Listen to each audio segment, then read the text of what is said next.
sino reiterar nuestro compromiso con los objetivos de estabilidad presupuestaria, siempre sin establecer ninguna medida, ningún recorte que suponga afectar a la vida de las personas, a la educación, a la sanidad, a la dependencia y a las necesarias medidas de impulso económico que, como compromiso con el empleo, como compromiso con los empresarios y con la actividad económica de nuestra región, se recogen en los presupuestos de 2016.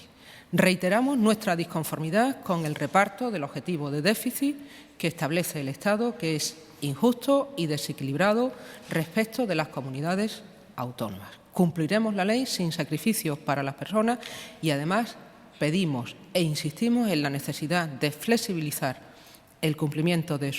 ese objetivo, a lo que nosotros nos comprometemos a lo largo de la legislatura y, como ayer señaló el presidente de la Junta, Guillermo Fernández Vara,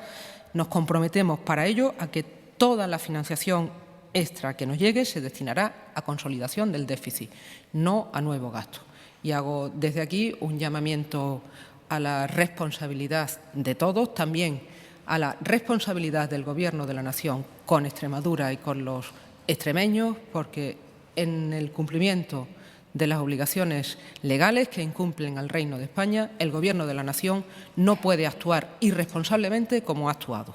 Como actuó permitiendo unos presupuestos para Extremadura en el año 2015 con un agujero de 600 millones de euros. Y como actuó con toda España y con los españoles, aprobando para 2016 un presupuesto que ya las instituciones europeas señalaron que era inasumible desde el punto de vista del cumplimiento de los objetivos de déficit. Irresponsable con regalos fiscales y con reformas tributarias para las que no tenía margen y que se hicieron solo con carácter electoralista, algo que la Junta de Extremadura ni va a hacer ni va a consentir.